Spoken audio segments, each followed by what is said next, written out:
କହିବେ ମାନେ ସରକାରଙ୍କର ଭୁଲ କୋର୍ଟଙ୍କ ନିର୍ଦ୍ଦେଶକୁ ଯେଉଁ ଅବମାନନା କରୁଛନ୍ତି କ'ଣ କହିବେ ଆପଣ? ନାଇଁ କୋର୍ଟଙ୍କର ନିର୍ଦ୍ଦେଶ କିଛି ଅବମାନନା ନୁହଁ। ମାନେ ଆମେ ଦେଖିବା ଯେ ଜୁନିୟର ଟିଚର ସ୍କିମାଟିକ୍ ଯେଉଁ ପ୍ରୋସେସ୍ ଚାଲିଥିଲା ସେ ପ୍ରୋସେସ୍କୁ ନେଇକି ଚ୍ୟାଲେଞ୍ଜ କରାଯାଇନି। ଆମର ଓସେବାର ଯିଏ ଡାଇରେକ୍ଟର ସାର୍ ଅଛନ୍ତି ସେ ମଧ୍ୟ ତାଙ୍କର ବାଇଟ୍ରେ ଏଇ କଥା ହିଁ କହିଥିଲେ। ସାମାନ୍ୟ ତ୍ରୁଟିଟେ ହେଇଥିଲା ଯେ ଯେଉଁ ଲିଷ୍ଟ ପ୍ରକାଶ କରାଯାଇଥିଲା ଓସେବା ତରଫରୁ ସେଇଟା 8.3 ରିଜୁଲ୍ୟୁସନରେ ଲେଖାଯାଇଥିଲା ଡିଷ୍ଟ୍ରିକ୍ଟ ୱାଇଜ୍ ଆଣ୍ଡ କ୍ୟାଟେଗୋରାଇଜ୍ ହେବ, ଯାହାକୁ ନେଇକି ଚ୍ୟାଲେଞ୍ଜ କରାଗଲା। ଓସେବା କ'ଣ କରିଥିଲା ନା ସେଇଭଳି ଲିଷ୍ଟ ନ ବାହାର କରିକି ସେ ରାଜ୍ୟର ଗୋଟେ କମନ୍ ଲିଷ୍ଟ ବାହାର କରିଦେଇଥିଲା, ଯେଉଁଟାକି ରିଜୁଲ୍ୟୁସନରେ ବିଲକୁଲ ହିଁ ନଥିଲା, ରିଜୁଲ୍ୟୁସନକୁ ସାଟିସ୍ଫାଇ କରୁନଥିଲା 8.3କୁ।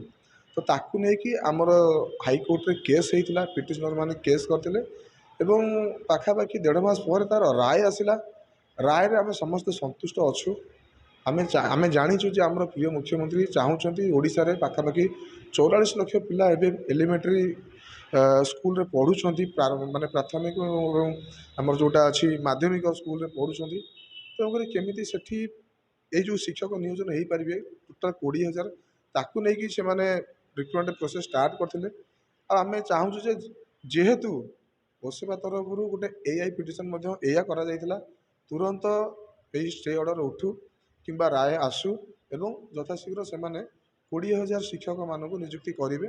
ତ ଆମେ ଆଶା କରୁଛୁ, ଆମର ଭରସା ମଧ୍ୟ ଅଛି ମାନନୀୟ ମୁଖ୍ୟମନ୍ତ୍ରୀଙ୍କ ଉପରେ ଅଛି, ମାଣ୍ଡ୍ୟାନ ସାର୍ଙ୍କ ଉପରେ ଅଛି, ଜେଏସ୍ଏମ୍ଇର ପ୍ରିନ୍ସିପାଲ ସେକ୍ରେଟାରୀ ଅଛନ୍ତି ଏସ୍ ଅବସ୍ଥିତି ମ୍ୟାଡ଼ାମ୍ ତାଙ୍କ ଉପରେ ଅଛି, ଆଉ ସର୍ବୋପରି ଆମର ଯେଉଁ ଓସେବାର ଡାଇରେକ୍ଟର ଅଛନ୍ତି ଶାହ ସାର୍, ଅନୁପ ସାର୍, ତାଙ୍କ ଉପରେ ମଧ୍ୟ ଭରସା ଅଛି।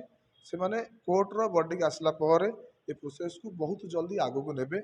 ଆମର ସରକାରଙ୍କ ଉପରେ କୌଣସି ପ୍ରକାର ମାନେ ଏଇ ଯେଉଁ ଟିକେ ଟିକେ କଥାରେ ଯେଉଁ ଉଠୁଛି ଅନିୟମିତତା, ଦୁର୍ନୀତି ଯଦି ଅଛି ତାହେଲେ ସେଇଟା ନିହାତି ସରକାର ତଦନ୍ତ କରିବେ, କିନ୍ତୁ ରିକ୍ରୁଟମେଣ୍ଟ ପ୍ରୋସେସ୍ ବନ୍ଦ ନ ରହୁ। କାହିଁକିନା ରିକ୍ରୁଟମେଣ୍ଟ ପ୍ରୋସେସ୍ ଉପରେ ହାଇକୋର୍ଟରେ କୌଣସି କେସ୍ ହେଇନଥିଲା, କେବଳ ଡ୍ରାଫ୍ଟ ଲିଷ୍ଟକୁ ହେଇଥିଲା, ଯାହାର ସମାଧାନ ମଧ୍ୟ ହେଇଛି ଏବଂ ସରକାରଙ୍କ ପାଖରେ ମଧ୍ୟ ଏବେ ଗୋଟେ ଭଲ ସୁଯୋଗ ରହିଲା। ସେମାନେ କୋର୍ଟର ବଡିକୁ ଆଧାର କରିକି ଆରାମସେ ତାଙ୍କ ରିକ୍ରୁଟମେଣ୍ଟ ପ୍ରୋସେସ୍ ସାରିପାରିବେ ଏବଂ 20,000 ଶିକ୍ଷକ ପଦବୀରେ ଚୟନ ଦେଇପାରିବେ ଏବଂ ୟା ପରେ ମଧ୍ୟ ଆହୁରି 10,000 ଶିକ୍ଷକ ପଦବୀ ଆସିବା ଯେଉଁଟା ଘୋଷଣା କରାଯାଇଛି ସରକାରଙ୍କ ତରଫରୁ, ସେଇଟା ମଧ୍ୟ ସ୍ପିଡ୍ ଅପ୍ ହୋଇପାରିବ। ଯେଉଁଥିରେ ଯେଉଁ ମାନେ ଓଡ଼ିଶାର ଯେଉଁମାନେ ଅଛନ୍ତି ସେମାନେ ସମସ୍ତେ ଚାକିରି ପାଇପାରିବେ। ଯେଉଁମାନେ ସିଟିବିଟି ପାସ୍ କରିକି ଶିକ୍ଷକ ପାଇଁ ସ୍ୱପ୍ନ ଦେଖୁଛନ୍ତି ତାଙ୍କର ନିହାତି ଏହି ସ୍ୱପ୍ନ ସାକାର ହୋଇପାରିବ।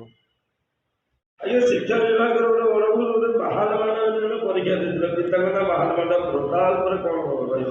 ନାଇଁ ଦେଖନ୍ତୁ, ମାହାଲ ମାଣ୍ଡା ପରୀକ୍ଷା ଦେଇଛି, ପିଲା କେତେବେଳେ ଏଇଟାକୁ ଲୋକଲୋଚନକୁ ଆଣିଲେ ଯେତେବେଳେ ପିଲାଙ୍କର ଗୋଟେ ଲିଷ୍ଟ ବାହାରିଗଲା, ଯାହାକୁ ଆମେ ଡ୍ରାଫ୍ଟ ଲିଷ୍ଟ କହୁଥିଲୁ, ଯେଉଁଟାକି ଫାଇନାଲ୍ ଲିଷ୍ଟ ନୁହଁ। ଯେଉଁ ପିଲାମାନେ ସେ ଲିଷ୍ଟରେ ଆସିନଥିଲେ, ସ୍ୱାଭାବିକ ତାଙ୍କର ମନ ଭିତରେ ଅସନ୍ତୋଷ ଥିଲା। ସେମାନେ କହିଲେ ଯେ ଏ ପରୀକ୍ଷା ସମ୍ପୂର୍ଣ୍ଣ ଭାବରେ ଭୁଲ ହେଇଛି, ପରୀକ୍ଷା ପ୍ରୋସେସ୍ରେ ଭୁଲ ଅଛି। କାହିଁକିନା ଯେତେବେଳେ ଆଡ଼ମିଟ୍ କାର୍ଡ଼ ଆସୁଛି ମାହାଲ ମାଣ୍ଡା ନାଁରେ ଏବଂ ମାହାଲ ମାଣ୍ଡା ପ୍ରୋ ନାଁରେ, ତା ବାପା ନାଁ ମାହାଲ ମାଣ୍ଡା ପ୍ରୋ, ଏମିତି ଯେତେବେଳେ ଆଡ଼ମିଟ୍ କାର୍ଡ଼ ଆସିଲା ତାକୁ ପିଲାମାନେ ସୋଅପ୍ କରାଇଲେ ଯେ ଏଇଭଳି ଭାବରେ ତ୍ରୁଟି ହେଇଛି, ଯିଏ ନାହିଁ ସିଏ ଏ ଶିକ୍ଷକ ପଦବୀ ଭର୍ତ୍ତିରେ ନିଜକୁ ସାମିଲ କରିଛି, ପରୀକ୍ଷା ଦେଇଛି। କିନ୍ତୁ ବାସ୍ତବ କଥା ଏଇଆ ଯେ ସେ ଯେଉଁ ମାହାଲ ମାଣ୍ଡା ପ୍ରୋ ଯେଉଁ ଯାହାକୁ ନେଇକି ଏତେ କଣ୍ଟ୍ରୋଭର୍ସି ହେଇଗଲା, ସେଇଟା ସମ୍ପୂର୍ଣ୍ଣ ଭାବରେ କୌଣସି ନା କୌଣସି ଯେଉଁ ତଦନ୍ତ କରାଯାଏ, ନିହାତି ଗୋଟେ ମାନେ ଦୁଷ୍ଟ ପ୍ରକୃତିର ପିଲା କହିପାରିବା, ଯିଏକି ସେ ଆଡ଼ମିଟ୍ କାର୍ଡ଼କୁ ଇସ୍ୟୁ କରାଇବାରେ ସକ୍ଷମ ହେଲା ଭୁଲ ଇନଫର୍ମେସନ୍ ଦେଇକିରି। ଯେଉଁ ଡାଟା ଦେବା ପାଇଁକି ଯେଉଁ ତିଆରି କରାଯାଇଥିଲା, ସଫ୍ଟୱେର୍ ତିଆରି କରାଯାଇଥିଲା ଆପ୍ଲାଏ କରିବା ପାଇଁ ଅନଲାଇନ୍ରେ, ସେଥିରେ ସେ ଭୁଲ ଡାଟା ଦେଇଥିଲା।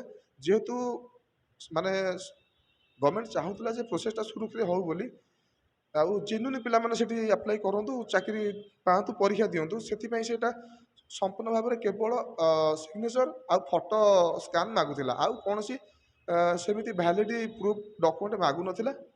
କିନ୍ତୁ ପରୀକ୍ଷା ଯେତେବେଳେ ସେଣ୍ଟରରେ ହେଇଥିଲା ସେମାନେ ବାୟୋମେଟ୍ରିକ୍ ସ୍କାନ୍ କରିକି ପରୀକ୍ଷା କରାଇଥିଲେ। ତ ସେଭଳି ଲୋକ ବାସ୍ତବରେ କେହି ପରୀକ୍ଷା ଦେଇନାହାନ୍ତି, କିନ୍ତୁ ହଁ ସମସ୍ତେ ସକ୍ଷମ ହେଇଗଲେ ତା ଭିତରେ ବସିକି ପରୀକ୍ଷା ଦେବା ପାଇଁକା। କିନ୍ତୁ ପରୀକ୍ଷା ଯେଉଁ ସରିଛି, ଯେଉଁ ପିଲା ପରୀକ୍ଷା ସେଣ୍ଟରରେ ଦେଇଛନ୍ତି, ଏଭଳି ବ୍ୟକ୍ତି ସେଠି ନାହାନ୍ତି, ଜେନ୍ୟୁନ୍ ସେଠି ନାହାନ୍ତି। ତେଣୁକରି ଆମର ଟପିକ୍ଟା ମାହାଲ ମାଣ୍ଡା ନଥିଲା, ଆମର ମେନ୍ ଟପିକ୍ଟା ଥିଲା ରିଜଲ୍ୟୁସନ୍ର ଭାଇଲେସନ୍, ଯେଉଁଟାକି 8.3 କ୍ଲଜ୍ରେ ହେଇଥିଲା ଆଉ ଯାହାକୁ ନେଇ କେସ୍ ହେଇଛି।